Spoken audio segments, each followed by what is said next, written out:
मेरा नाम है उज्जवल और आप देखना शुरू कर चुके हैं द फैंटास्टिक इंटरव्यू सीरीज आज विद उज्जवल। शहर कानपुर, विधानसभा बिठूर, यहाँ के विधायक अभिजीत सिंह सांगा। हमारी टीम पहुंच चुकी है कानपुर शहर में। हम अपनी यात्रा कर रहे हैं बिठूर विधानसभा में। एक ऐसा विधायक जिसने राजनीति की शुरुआत समाजवादी पार्टी से की, उसके बाद अगला कदम अपना कांग्रेस पार्टी में रखा। कांग्रेस पार्टी में रहते हुए प्रधानमंत्री का पुतला फूका डिमोनेटाइजेशन पर। उसके बाद अब फिलहाल में भारतीय जनता पार्टी में हैं। कई पार्टियों का स्वाद चख चुके हैं, फिर भारतीय जनता पार्टी में हैं। अभी भी कई पार्टियां आगे बाकी हैं। आइए इनसे बात करते हैं, जानते हैं इस विधानसभा में क्या कुछ आगे की तैयारियां हैं, क्या कुछ विधानसभा में चल रहा है। हमारे साथ जुड़ चुके हैं विधायक अभिजीत सिंह सांगा। बहुत बहुत स्वागत है आपका सर हमारे साथ जुड़ने के लिए। बताइए, आप राजनीति की शुरुआत समाजवादी पार्टी से करते हैं, कांग्रेस पार्टी में आ जाते हैं, अब भारतीय जनता पार्टी में हैं। ये कैसा सफर है? मतलब जहां की नैया डूबती है तो आप फिर दूसरे का दामन थाम लेते हैं। देखिए ऐसा है उत्कर्ष जी, क्योंकि आप अभी क्षेत्र में आए हैं, मुझे नहीं पता आपका निवास कहाँ है। अब आपने कानपुर में निश्चित रूप से विचरण किया होगा जी, आप लोगों को पूरा हमारा इतिहास भी पता चला होगा जी मैं राजनीति में, मेरे इतिहास में मैं पहली बार सत्ता में हूँ जी। मैं देखिए, हमेशा आदमी दल परिवर्तन करता है सत्ता में आने के लिए, कभी कोई दल परिवर्तन संघर्ष करने के लिए नहीं करता है। कांग्रेस जैसी पार्टी को मैंने इस जिले में जी, उस दौर में खड़ा किया है जब इस जिले में कोई कांग्रेस का झंडा उठाने वाला नहीं होता था। आज भी स्थिति दिन प्रतिदिन कांग्रेस की मेरे जाने के बाद ग्रामीण क्षेत्र में आप लोगों से छुपी नहीं है। जी 3 साल तक यहाँ पर कोई जिलाध्यक्ष नहीं बना पाया। यहाँ पर आज बूथ पे जो मैंने कांग्रेस का संगठन खड़ा किया था, वो संगठन आज की तारीख में पूरा भारतीय जनता पार्टी में विलय कर चुका है। और रही बात, देखिए, अन्याय करने से ज़्यादा अन्याय सहना पाप होता है। भारतीय जनता पार्टी को मैंने कब थामा? मैंने भारतीय जनता पार्टी को तब थामा जब कांग्रेस पार्टी का एक नारा हुआ करता था, 27 साल यूपी बेहाल। जी, आपको शायद याद होगा, उस समय शायद आप मीडिया क्षेत्र में थे कि नहीं थे, मुझे नहीं पता। आज से 5 साल पहले 27 साल यूपी बेहाल, खाट महापंचायतें राहुल गांधी जी गांव-गांव में जाके करते थे।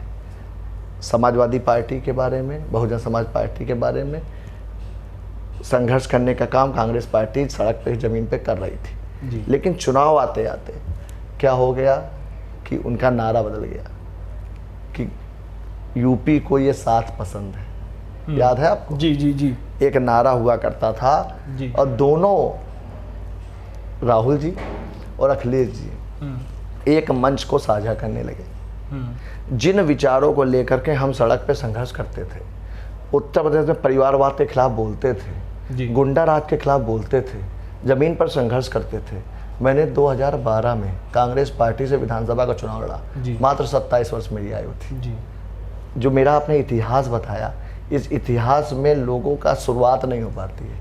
जिस उम्र में मैं यहाँ पर आज विधानसभा का नेतृत्व कर रहा हूँ, विधानसभा का सेवक के रूप में आज ज़मीन पे काम कर रहा हूँ, मैंने हमेशा जनता की आवाज़ को उठाने का काम किया है। इसीलिए आज मेरे क्षेत्र की जनता मेरे ऊपर विश्वास करती है। आपने देखा कांग्रेस पार्टी ने जब गठबंधन किया तो हमारी भारतीय जनता पार्टी के नेतृत्व को मैं धन्यवाद देना चाहता हूं कि एक नौजवान को उन्होंने पहचानने का काम किया, उसकी मेहनत को पहचानने का काम किया, जनता की आवाज़ को पहचानने का काम किया। मुझको नेतृत्व ने बुला करके मेरी बात को सुनने का काम किया, भारतीय जनता पार्टी में शामिल करने का काम किया। और जो मेरे प्रयास थे, जो मेरी उम्मीदें थीं, क्षेत्र को जो उम्मीदें थीं, वो उम्मीदें आज मैं भारतीय जनता पार्टी के नेतृत्व में जब मैं चुनाव लड़ा तो आज आप देख सकते हैं इस विधानसभा में इतने बड़े अंतर के साथ में कभी इतिहास में कोई चुनाव नहीं जीता है। मैं 60,000 वोटों से जीता हूँ चुनाव। 1,14,000 मत मुझको प्राप्त हुए हैं। जो लोग मुझसे चुनाव हारे हैं वो 53-54 वोट पाए हैं। जितना वोट वो पाए हैं उससे ज़्यादा से वो चुनाव हारे हैं। आज ये इतना बड़ा बहुमत ग्रामीण क्षेत्र में भारतीय जनता पार्टी को पहली बार प्राप्त हुआ है।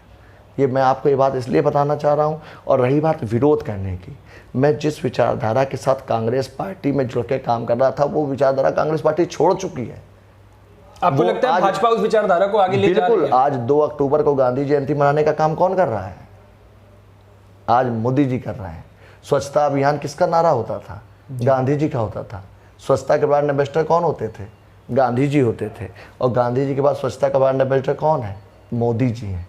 आज गांधी जी के अधूरे कामों को पूरा करने का काम मोदी जी कर रहे हैं। स्वच्छता अभियान का एक आंदोलन के रूप में गांव-गांव में शौचालय बनवा करके क्रांति लाने का काम किसने किया है? देखिए अभिजीत जी, आपने अभी हाल में गांधी जी का जिक्र किया, कल ही 2 अक्टूबर था। आप ही की जो पार्टी का शीर्ष नेतृत्व होता है, गांधी जी को एक आइकॉन के, एक क्रीम की तरह उसको पेश करता है, लेकिन आपकी पार्टी के ही कुछ कार्यकर्ता, आपने देखा होगा कल ट्विटर पे किस तरह से ट्रेंड चला, आप ही की पार्टी के कार्यकर्ता हैं। बहुत से लोग ऐसे हैं जो ट्विटर पे मोदी जी के साथ, योगी जी के साथ सोशल मीडिया को आप अगर मानक मानेंगे, केवल ट्विटर हैंडल, इंस्टाग्राम, तो बहुत बड़ी ताकत बिल्कुल ताकत है, लेकिन उसमें कहीं ना कहीं लोगों को ये लोकतंत्र में ये ताकत, ये स्वतंत्रता दी गई है कि अपने विचार वो व्यक्त कर सकते हैं। वो उनका व्यक्तिगत विचार कुछ भी हो सकता है, लेकिन पार्टी, हमारा नेतृत्व और हमारी लीडरशिप जिस दिशा की ओर चल रही है, हर व्यक्ति के अंदर अच्छे और बुरे जो भी कर्म है उसको हमारी पार्टी अच्छे कर्म। आप ये मानते हैं कि आपके कार्यकर्ता ये करते हैं? आपके कार्यकर्ता ऐसे ट्रेंड हमने, आपने ट्रेंड की बात करें, मैंने वो ट्रेंड नहीं देखे। मैंने तो वो देखा कि आज गांधी जयंती में पूरे प्रदेश में, हर विधानसभा में, हर मंडल पे, हर ब्लॉक में हमारी भारतीय जनता पार्टी कार्यकर्ता काम कर रहे हैं, गांधी जयंती मना रहे हैं, उनको श्रद्धांजलि दे रहे हैं, उनके लिए पदयात्रा कर रहे हैं। हम पॉजिटिव चीज़ें देखते हैं ना। आपका काम है, आप मीडिया से हैं, आपको दोनों विषय देखने हैं। हम पॉजिटिव, मैं पॉजिटिव काम करता हूँ, मैं नेगेटिव बात ना करता हूँ, ना देखता हूँ, ना सुनता हूँ। बहुत आसानी से आपने सवाल से किनारा कर लिया। चलिए आगे, हाल ही में चुनाव आने वाले हैं, किस तरह से क्या तैयारियां हैं आपकी? देखिए, मेरी तैयारी, मेरी विधानसभा, ये मेरा सौभाग्य है, मैं गौरवान्वित हूँ कि उत्तर प्रदेश की सबसे बड़ी विधानसभा है जी। लगभग 110 किलोमीटर का क्षेत्रफल है जी। लगभग 700 गांव मजरे पूर्वे हैं। बहुत से ऐसे काम हैं जो हमने करके दिखाए हैं। 170 ऐसे गांव थे जहां पर उनके सृजन के बाद, उनकी उत्पत्ति के बाद, जहां पर बिजली नहीं थी, तार, खंबा, बल्ब एक सपना होता था, वहां पर हमने बिजली पहुंचाने का काम किया है। जी। जो मार्ग आज तक बनना, चौड़ीकरण, सुंदरीकरण होना एक सपना होता था, वो मार्ग हमारे समय में बन करके तैयार हुए हैं। अभी बहुत से काम होने बाकी हैं। बहुत से ग्रामीण क्षेत्रों के नब्ज को हम जानते हैं। आप लोग क्योंकि निश्चित रूप से फील्ड पे काम करते हैं, बहुत सी चीज़ें आप लोगों को एक पक्षी देखने को मिलती होंगी, क्योंकि हम लोग सत्ता पक्ष में हैं, जिम्मेदार हम हैं, जवाबदेह हम हैं, हम ही लोगों के प्रति जवाबदेही भी है। तो जहाँ पर समस्याएं आती हैं उनका निराकरण करने का प्रयास करते हैं। आज ये आत्मबल, मेरा मनोबल इसलिए ऊंचा है क्योंकि मुझे पता है कि मैंने हर गांव में काम किया है। 200 पानी की टंकियां मेरी विधानसभा में मैंने स्वीकृत कराने का काम किया है। जब से ये विधानसभा की उत्पत्ति हुई, जब से ये पेयजल व्यवस्था आई, जब से जल निगम बना होगा, आज पूरी विधानसभा में 50 टंकियाँ थी, पूरी विधानसभा में 50 टंकियाँ थी, और आज 4 साल में हमने 200 पानी की टंकियाँ कराने का काम किया है। हम किसी गांव में जाते हैं, ये तो आप अपनी योजनाएं बता रहे हैं, मैं आगे की तैयारियां पूछ रहा हूँ। तैयारियां यही है ना, जब मैं काम करूंगा। जनता का मापदंड और मानदंड क्या है? जनता का मापदंड और मानदंड आपके काम है, विकास कार्य है, आपका व्यवहार है, आपकी व्यक्तिगत छवि है, आपकी टीम है, आपके लोग हैं जो आपके संघर्ष में आपका साथ देने का काम करते हैं। मैं गर्व के साथ कहता हूं कि मैं आज 2005 में जिला पंचायत सदस्य बना था, उत्तर प्रदेश में सबसे कम उम्र का जिला पंचायत सदस्य बना था। आज 26 वर्ष 27 वर्ष की उम्र में जब मैं 2012 में चुनाव लड़ा तो इन नौजवानों ने मुझको 52,000 मत दिला करके मेरी ताकत को बनाने का काम किया। आज विधानसभा चुनाव जब भारतीय जनता पार्टी से मुझे टिकट मिला तो 1,14,000 वोट, ये 1,14,000 केवल वोट नहीं है, ये 1,14,000 तो वोटर है, और इतना ही सपोर्टर मेरा कानपुर जिले में है। अच्छा सांगा जी, आप इतनी कॉन्फिडेंशियल होकर के अपनी जीत बता रहे हैं, आप मुझे कुर्सी पर बैठने के बाद, विधायक की कुर्सी पर बैठने के बाद उंगलियों पर कोई 5 बड़े काम ऐसे गिना दें जो आपके ड्रीम रहे हों, ड्रीम प्रोजेक्ट में शामिल हों और जनता को एक बहुत बड़े क्षेत्र में उसका फायदा पहुंचा हो। मैं गिनता बताता जा रहा हूँ, गिनते जाइए आप। सबसे पहले हमारा बिठूर जी। बिठूर में आज हमारे बिठूर की पहचान क्या है? बिठूर की पहचान गंगा जी। आज बिठूर में नमामि गंगे के अंतर्गत हमारे बिठूर के हर घाट का निर्माण हो चुका है। आप बिठूर के घाटों में, आप क्योंकि आज आप बिठूर आए हैं, आपको 5 साल पहले का बिठूर नहीं स्मरण होगा, शायद आप ना भी आए हों, लेकिन मैं बता रहा हूँ आपको, ये जो कल्याणपुर का बिठूर का जो मार्ग है, इस मार्ग में आने में 1 से 1.5 घंटा लगता था। आप मंदना से घूम करके आते थे। आज कानपुर की सबसे अच्छा मार्ग हमारा सिंहपुर से बिठूर का मार्ग है। मार्ग प्रकाश व्यवस्था यहाँ पर है। हमारे बिठूर में स्टेडियम बन रहा है, मकसूदाबाद में स्टेडियम बन रहा है, हमारा गांव पिपौरी में स्टेडियम के लिए जगह चिन्हित हो गई है, साड़ में जगह चिन्हित हो गई है। हमारे यहाँ 170 गांव जी, जो मैंने आपको बताया जहाँ बिजली नहीं थी वहाँ पर हमने बिजली पहुँचाने का काम किया है। हमारे 200 गांव जहाँ पेयजल की संकट था वहाँ पर पेयजल के लिए पानी की टंकियाँ कराने का काम किया है। हमारे यहाँ लेदर क्लस्टर रमईपुर में बन रहा है, जगह चिन्हित हो चुकी है, जहाँ पर लेदर क्लस्टर में उपक्रम लगेंगे, जहाँ पर नौजवानों को रोजगार मिलेगा। हमारे साड़ में 400 एकड़ से ज़्यादा ज़मीन ड्रीम आपका जो डिफेंस कॉरिडोर है वो बनने जा रहा है, जो चिन्हित होने के बाद बहुत से उपक्रम वहाँ पे लगने को ये सारे प्रोजेक्ट पास हो चुके हैं, पास हो चुके, ज़मीनें चिन्हित होकर अधिग्रहित हो चुकी हैं, किसानों के खातों में उनका पैसा जा चुका है। जो ज़मीनें उनसे ली गई हैं उसकी ज़मीनों की सर्किल रेट का 4 गुना पैसा हम उनको दे चुके हैं। उसके अलावा जो हमारे क्षेत्र में सबसे बड़ा संकट है, 110 किलोमीटर लंबा क्षेत्र है, 50 किलोमीटर चौड़ा क्षेत्र है, लगभग 5000 स्क्वायर किलोमीटर का क्षेत्र है। ये 5000 स्क्वायर किलोमीटर क्षेत्र में मार्ग व्यवस्था भी सुचारू रूप से बनाना, रोडें बनवाना बड़ा काम है। बड़ी बड़ी रोडें PWD से लगभग 200 करोड़ की रोडें मैंने बनवाने का काम किया है। 56 करोड़ की रोड का EFC हो चुका है, रमईपुर से लेकर सचेंडी से लेकर रंजीतपुर वाली मार्ग का, बहुती से लेकर के भीमसेन से लेकर के भैलामऊ वाली रोड का आज की तारीख में 17 करोड़ की सड़क बन करके तैयार हो चुकी है। बहुती से लेकर के बहुती खेड़ा से होते हुए दूलभुल होते हुए सुरार वाला मार्ग हमारा टेंडर हो चुका है, बनने जा रही है। हमारी आज की तारीख में किसान नगर से लेकर के बिधनू वाली मार्ग बन करके तैयार हो चुकी है। ये तो हमारी मार्गों की स्थिति है। हमारा रमईपुर से लेकर के साण वाला मार्ग और साण से लेकर के हमारा भीतर गांव होते हुए घाटापुर वाला मार्ग बन करके तैयार हो चुका है। साण से लेकर के नरवल होते हुए हमारा सरसौल जाने वाला मार्ग बन करके तैयार हो चुका है। ये तो वो चीज़ें हैं जो मेरे स्मरण में हर समय हैं। बहुत से ऐसे काम हैं, किसान सम्मान निधि हर गांव में हर परिवार को, चाहे 1 बिस्वे का किसान हो, चाहे 1 बीघे का किसान हो, चाहे 10 बीघे का किसान हो, हर किसान को 2-2 हज़ार रुपये साल में 3 बार 6,000 रुपये किसान सम्मान निधि देने का काम हमारी सरकार कर रही है। आने वाले समय में इस सम्मान निधि को 12,000 रुपये करने का काम इस सरकार करने जा रही है। तो देखिए, निश्चित रूप से चुनाव है और चुनाव में विरोधी का काम है विरोध करना। हम इसलिए, मेरा ये कॉन्फिडेंस है, कॉन्फिडेंशियल नहीं है, ये कॉन्फिडेंस है कि हर गांव हर बूथ पे हमारा कार्यकर्ता है जो भारतीय जनता पार्टी को झंडे को लहराने का काम कर रहा है। अभी योगी जी आए थे जी, मेरी विधानसभा से 10 हज़ार आदमी योगी जी के कार्यक्रम में बिना बुलावे के पहुंचने का काम किया। ये लोगों का उत्साह है। और देखिए, चुनाव वही जीतता है, युद्ध वही जीतता है जो उत्साहित होता है। देखिए, ये मैं आप सभी दर्शकों को बता दूं, मैंने इनसे 5 काम उंगली पर पूछे थे। काम बहुत सारे हुए हैं। हालांकि मैं अभी कल्याणपुर से, जिस मार्ग से कल्याणपुर से होते हुए बिठूर आया हूं, बहुत अच्छा मार्ग था। रास्ते में मुझे ये भी बताया गया कि पहले इस मार्ग में जाने में, हालांकि मैं लगभग 45 मिनट में यहाँ पहुँच गया हूँ, पहले 1.5 से 2 घंटा लग जाता था। ये बात आपकी ठीक है। एक आखिरी सवाल आपसे पूछना चाहता हूँ। युवा चेहरा हैं आप, युवाओं का एक बहुत बड़ा समूह है आपके पास, युवा वर्ग सबसे ज़्यादा आपके पास जुड़ा है। युवाओं के लिए क्या प्राथमिकता होगी? देखिए, युवाओं के लिए प्राथमिकता होगा उसका रोजगार, उसका काम। हमारे यहाँ के नौजवान हमसे नौकरी मांगने आते हैं, काम मांगने आते हैं। हम प्रयास करते हैं कि कहीं उनको रोजगार मिले। निश्चित रूप से शहर में भेजा जाता है तो दादरनगर इंडस्ट्रियल एरिया है, या बाहर भेजा जाए तो गुड़गांव फरीदाबाद भेजा जाए। लेकिन अगर उत्तर प्रदेश का नौजवान बाहर जा रहा है तो ये हमारे लिए शर्म का विषय है। इसके लिए ही हम अपनी सरकार को धन्यवाद देना चाहेंगे कि आज हमारे साण क्षेत्र में, जिस क्षेत्र को कोई पूछता नहीं रहा, जो यहाँ से 70 किलोमीटर दूर है, वहाँ पर डिफेंस कॉरिडोर बनने जा रहा है। जब डिफेंस उपक्रम लगेंगे, प्राइवेट उपक्रम लगेंगे, तो रोजगार किसको मिलेगा? यहाँ के युवाओं को रोजगार नौजवानों को मिलेगा ना। आज गंगा जी को स्वच्छ बनाने के लिए टेंडरियों को बंद किया जा रहा है, और टेंडरियों को जो ट्रीटमेंट प्लांट नहीं लगा रहे हैं उनको नए ट्रीटमेंट प्लांट के साथ में रमईपुर लेदर क्लस्टर लाया जा रहा है। जब वहाँ लेदर क्लस्टर आएंगे तो रोजगार किसको मिलेगा? हमारे यहाँ के नौजवानों को मिलेगा। हर वो, देखिए, सरकार कुछ नहीं होती, सरकार और शासन वातावरण होता है जी। वातावरण बनाने का काम हमारी सरकार कर रही है। उत्तर प्रदेश की पहले पहचान क्या होती थी? गुंडा राज, माफिया, अपराधी। आज उत्तर प्रदेश में बड़े बड़े माफिया अपराधी जेल में है। आज कोई उद्योगपति ये नहीं कह सकता है कि उसके साथ उगाही हो रही है जी, उसके साथ जबरदस्ती ठेकेदारी पे उस पर दिक्कतें आ रही हैं, काम में दिक्कतें आ रही हैं। तो ये व्यवस्था, ये वातावरण योगी आदित्यनाथ जी ने बनाने का काम कर दिया है।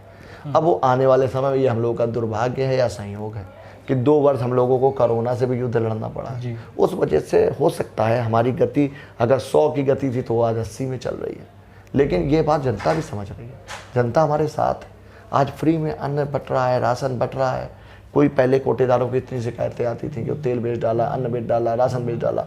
आज इस सरकार ने ये इकबाल बुलंद किया है कि आज हर व्यक्ति को राशन मिल रहा है।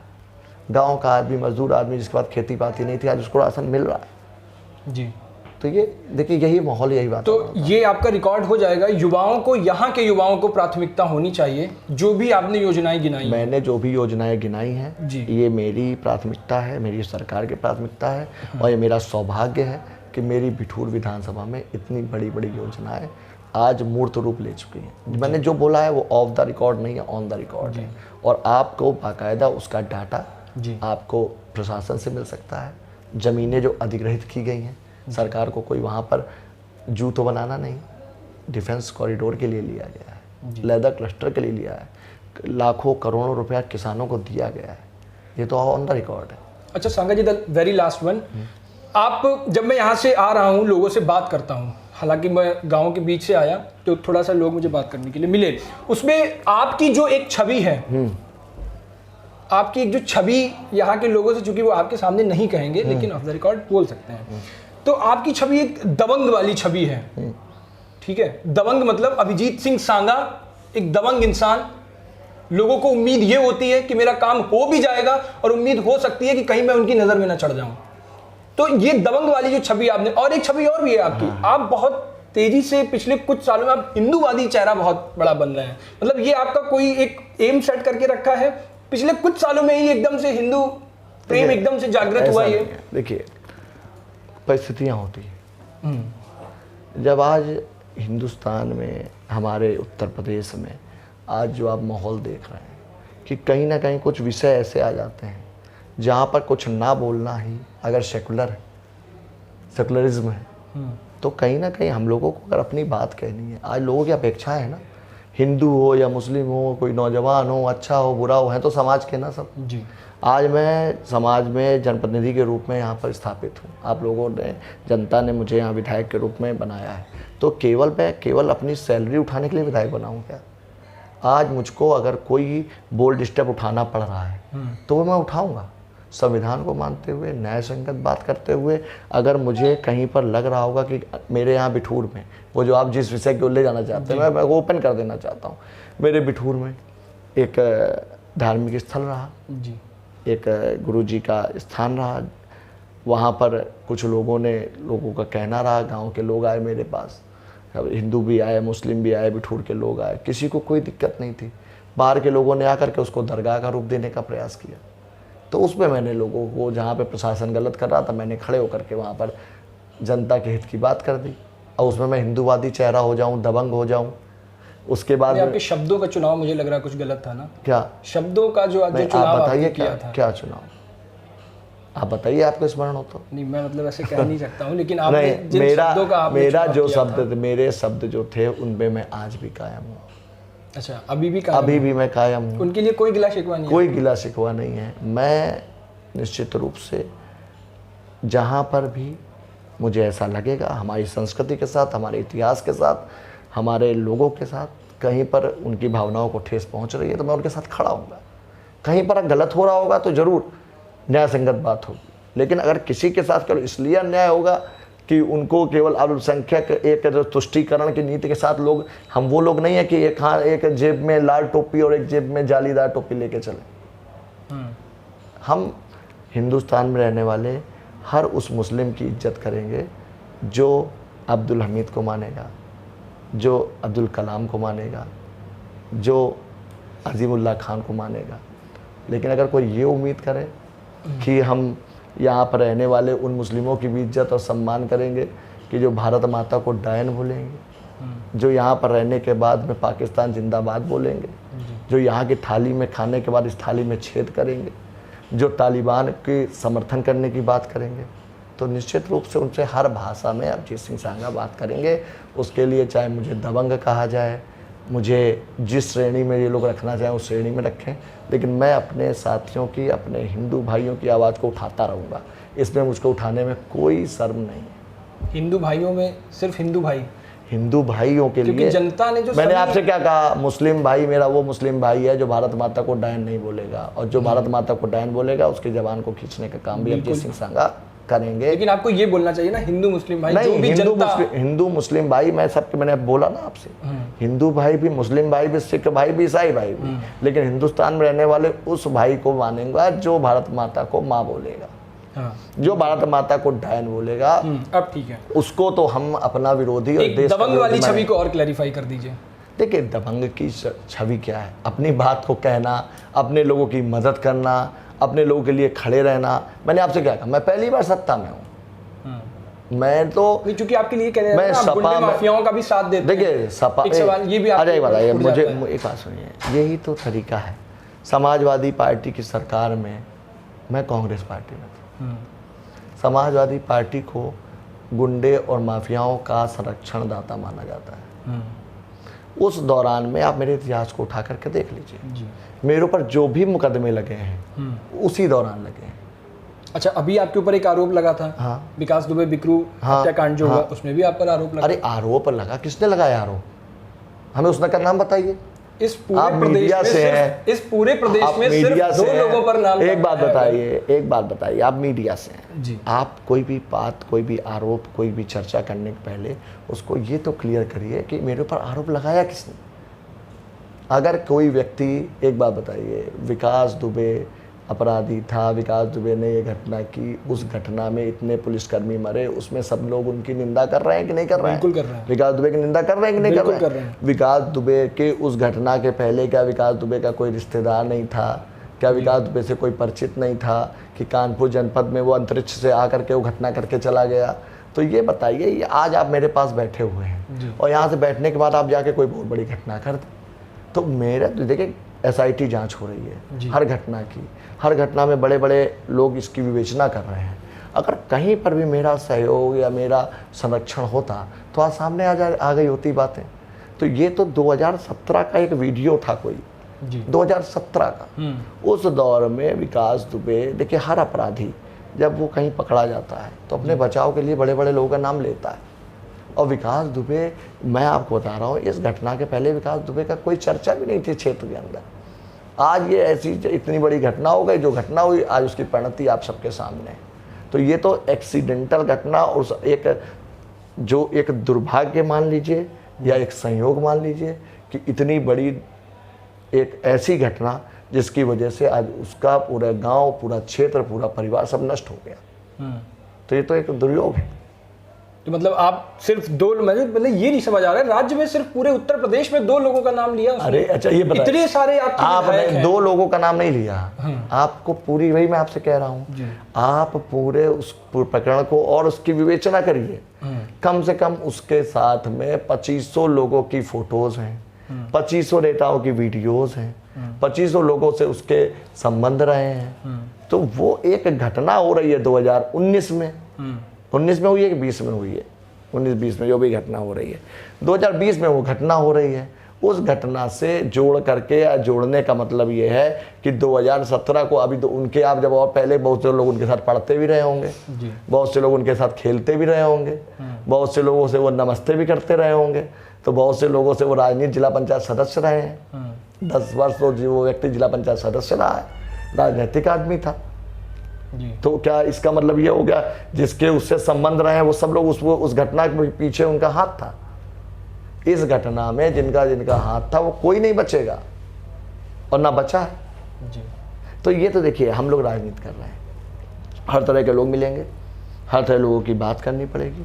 जहाँ पर जो गलत होगा ये चयन हमको करना है, किस घटना में किस जगह हम लोगों को अगर कहीं लग रहा है वो अपराध कर रहा है, हमें मदद नहीं करनी। ये हमारा मापदंड है, मानदंड है। इतने लोग हमारे यहाँ पीछे, हजारों आदमी मेरे यहाँ आता है, तो मैं किसको वहाँ बोर्ड लगवा दूंगा कि भाई कैरेक्टर सर्टिफिकेट लेकर के मेरे घर के अंदर घुसा करो? अब मीडिया से हैं, आप मेरे यहाँ आए, हम क्या जान रहे हैं कि आपका इतिहास क्या है? आपका इतिहास तो मैं आज पहली बार आप मुझसे मिल रहे हो, आपका नाम मैं उत्कर्ष से जान रहा हूँ, उज्जवल जान रहा हूँ। तो अब आपसे मेरी 2-4-10 मुलाकातें होंगी, तब हम लोग एक दूसरे को जानेंगे। बाकी राजनीति में मैं आपको बता दूँ, राजनीति में क्योंकि हम लोग जिस एक कम उम्र में ऊपर वाले ने बहुत कृपा की है, यहाँ तक पहुँचे हैं। बड़े बड़े लोगों से राजनीतिक प्रतिस्पर्धा है, हम उस प्रतिस्पर्धा को प्रतिस्पर्धा मान रहे हैं। और एक बहुत बड़ा वर्ग राजनीतिक लोगों का है जो हमसे ईर्ष्या रखता है। ईर्ष्या और प्रतिस्पर्धा में अंतर होता है। हम प्रतिस्पर्धा करते हैं, दिन में 12 घंटे क्षेत्र में रहते हैं, 12 घंटे। आज मैं बिठूर में हूँ, 4-4 दिन बाद बिठूर लौटता हूँ। 700 गाँव है, प्रत्येक गाँव में जाकर के लोगों की समस्याओं को सुनता हूँ। कांग्रेस जैसी पार्टी से 52,000 वोट पाना, 5 जिला पंचायत सदस्यों को इस बार जीता। व्यक्तिगत छवि तो है आपकी, ये तो तय है ना? ये जनता भी जानती है, राजनीतिक जो शीर्ष पे बैठे लोग हैं वो भी जानते हैं। एक बिल्कुल आखिरी, 2022 चुनाव है, किन मुद्दों को लेकर जनता के बीच जाएंगे और जनता आपको क्यों वोट करे? देखिए, जनता निश्चित रूप से 2 मापदंड होते हैं जनता के। एक तो विकास कार्य, वो मैं आपको बता चुका हूँ, वो हमारा रिजल्ट है, हमारा आउटपुट है जो मैंने 5 साल में काम किया है। उस आधार पर मैं वोट मांगूंगा। और वोट क्या मांगूंगा? मैं आशीर्वाद मांगूंगा। वोट मैं कभी मांगता नहीं, मैं आशीर्वाद मांगता हूँ। और आशीर्वाद देने वाली हमारी माताएं, बहनें, नौजवान, बड़े बुजुर्ग सब मेरे साथ, मेरे कंधे से कंधा लगा के हर संघर्ष में मेरा साथ देते हैं। मैंने बहुत संघर्ष किया है और लगातार, पहली बार मैं आपसे बार बार बता रहा हूँ, मैं पहली बार सत्ता में, मैंने हमेशा संघर्ष किया। समाजवादी पार्टी के दौर में जो आज अखिलेश जी हों या शिवपाल जी हों, ऐसे लोग हमारे क्षेत्र में इंटरफेयर करके मेरे ऊपर मुकदमे लगवाने का काम करते थे। यही पूर्व विधायक मुनीन शुक्ला जी मेरे ऊपर मुकदमे लिखवाते थे। लेकिन मैंने अपने 5 साल में, आप पता कर लीजिएगा, किसी राजनीतिक व्यक्ति के ऊपर या किसी व्यक्ति के ऊपर कोई फर्जी मुकदमा लिखवाने का काम नहीं किया। उसी का नतीजा है कि जनता की सहानुभूति मेरे साथ रहती है। एक बहुत बड़ा वर्ग ऐसा होता है जो अपने आप को चाहता है कि एक गांव, एक क्षेत्र की, हम एक राजनीतिक शब्द है मठाधीशी जी, वो एक पीढ़ियों की लड़ाई है। ये हमारी पीढ़ी की लड़ाई एक ऐसी पीढ़ी से चल रही है जो अभी तक यहाँ आधिपत्य जमाए हुए थी। उनका सबका समाप्ति हम लोगों ने यहाँ पर क्षेत्र में कर दी है। तो देखिए, एक तो जो विकास कार्य की बात है वो हो गई, दूसरा व्यक्तिगत रिश्ते, संबंध और व्यक्तित्व की बात हो गई। उस आधार पर जनता से जो मेरे व्यक्तिगत लगाव वाले संबंध हैं, मैं दावे के साथ कह सकता हूँ पूरी विधानसभा के किसी गांव को हम, मेरे व्यक्ति पारिवारिक संबंध वाले रिश्ते मेरे प्रत्येक गांव में, हर बिरादरी में, हर बिरादरी। अगर आप कहेंगे, मुझे जो लोग कहते हैं कि ये हिंदू चेहरा है, हिंदुओं की बात करते हैं, हम तो कह सकते हैं कि हम मुस्लिमों का एक कार्यक्रम आपके बीच में करा सकते हैं। बहुत से ऐसे मुस्लिमों को हमने एकत्रित किया है जो हिंदुस्तान की बात करते हैं, भारत माता को माँ मानते हैं, उनका मैं संगठन बना रहा हूँ। लोग कहते हैं कि समाजवादी पार्टी, यादव सब समाजवादी पार्टी में होते हैं। हम कह सकते हैं यादवों का एक संगठन मैंने तैयार किया है, मैं उनका सम्मेलन कर सकता हूँ जो समाजवादी पार्टी के खिलाफ भारतीय जनता पार्टी में हमारे साथ खड़े। यहाँ बिठूर का चुनाव जात के चश्मे से जो देखेगा वो उसका आकलन फेल हो जाएगा। बिठूर जहाँ बैठे हैं, यहाँ मेरी माता जी लगातार 20 वर्षों से चेयरमैन है, नगर पंचायत अध्यक्षा है। मेरे समाज का, बिरादरी का 50 वोट है यहाँ पर कोई भी सरकार रही हो, जनता ने हमको 70%, 60% मत दे करके हमेशा जिताने का काम किया है। और वही मैं आपको बताना चाहता हूँ कि मतदान और मत की जो कीमत होती है, एक दलित की भी वही होती है जो एक बहुत बड़े साहूकार की होती है। हो सकता है साहूकार मेरा विरोध कर रहा है, हो सकता है बड़े लोग मेरे बारे में गलत बात करें, लेकिन जो गरीब जनता है वो हमसे नाराज़ तो हो सकता है लेकिन मेरा विरोध नहीं कर सकता। नाराज़ पारिवारिक व्यक्ति नाराज़ हो सकता है, विरोधी जो होता है वो विरोध करता है। पारिवारिक व्यक्ति नाराज़ होता है और जब उसके पास पहुँचते हैं तो मानता भी है और मेरे साथ खड़ा भी होता है। ये हमारे साथ खड़े होंगे तो हमारे बिठूर का ये एक सिनेरियो है, वो मैं आपको बताना चाह रहा हूँ। तो ये थे हमारे साथ यहाँ के बिठूर के विधायक अभिजीत सिंह सांगा जी। साथियों, इनकी जो शंका थी आपका, उनका सबका समाधान किया। ऐसे सारे सवाल हमने इनसे पूछे। इन्होंने अपने विकास कार्य भी गिनाए जो इन 5 सालों में किए और अगले मुद्दे भी गिनाए जिनको लेकर के जनता के बीच जाएंगे। तय आपको करना है, क्या चीजें रहेंगी, किस तरह से आपको वोट देना है, किस तरह से आपको लोगों का चुनाव करना है, ये सारी चीजें आपको ध्यान में रख करके 22 विधानसभा चुनाव आ रहा है, उनमें जाकर के अपने मत का प्रयोग करना है। बहुत बहुत धन्यवाद, आप हमारे साथ जुड़े, बहुत बहुत शुक्रिया आप सभी का, आप सब हमारे साथ जुड़े, बहुत बहुत धन्यवाद।